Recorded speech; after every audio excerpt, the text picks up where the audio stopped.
So, I have been wrestling with this for some time now, as I've been developing out Pretty Unattractive. So, I understand that the world we live in is a world of, like, we live in a very visual world. You know, aesthetics are very important, and I've struggled with the need for me to be on camera, or for me to always be in a photo, or for like everything to be centered around my aesthetic. Not because I'm uncomfortable with my aesthetic, it's more so I feel like sometimes it takes away from the message. Because I can post a photo and, you know, I may share something really personal, or like something really inspirational, or something really enlightening, and the focus is what I look like, or how pretty I am, or how beautiful I am, or how whatever, like my hair or my skin, or it's always this conversation about what I look like. And I've been struggling with it, and I talk to like people about it sometimes, and I guess I'm just in the space now where I accept it. I accept that this is just the world we live in, and that Instagram is a very shallow social media platform.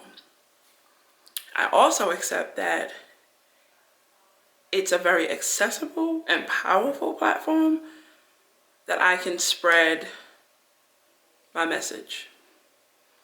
So I guess in saying that, I have to pick my battles.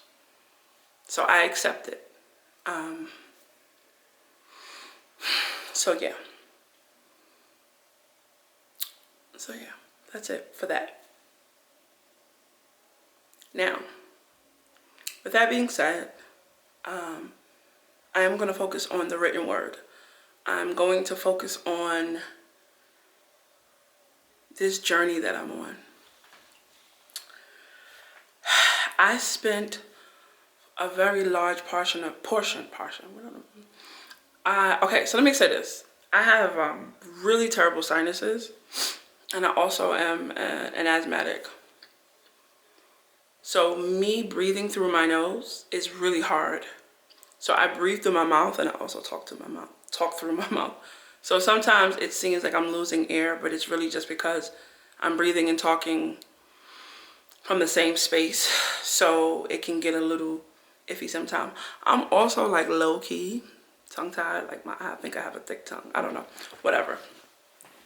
So yeah.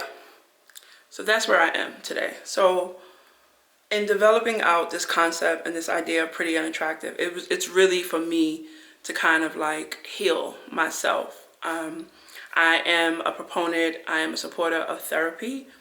I have been looking for a therapist for some time. I have not been successful in finding one that I could either afford or was available. So I do consider myself a self-healer. I am very self-aware. I am very in tune with my body, with my mental, with my physical, with my emotional, with my spiritual. I know when I'm off. Sometimes I don't have the energy to kind of get back on track because it's hard, but I've been doing pretty well. So I am kind of on what we would call a retreat of some sort, or I'm in a space of isolation to some degree. I mean, we are in a pandemic, so everyone is quarantined, isolated, whatever. But my specific experience is a choice. It was my choice. Because I feel like I was living my life in survival mode for the majority of my life.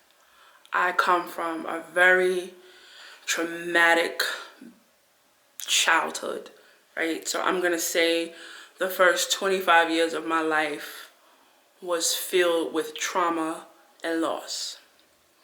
And it shaped me in a way to where it made me very productive. It made me a go-getter.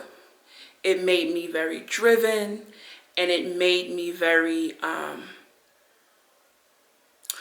single-minded in terms of my relationships, right? So I have not been in a exclusive or a committed relationship since I was about 21. So that's a long time to be single. Now, when I say that, that doesn't mean that I haven't been in relationships. I have been in relationships that were open. I have been in relationships that were, that I never gave a chance to blossom or to grow. They were very specific for wherever I was in my life at the time. I never saw myself in partnership with someone as an adult after the age of like 22. Like, I was over it, right? So I had this amazing experience with love at a very young age. I was 16 and I fell in love and I was loved.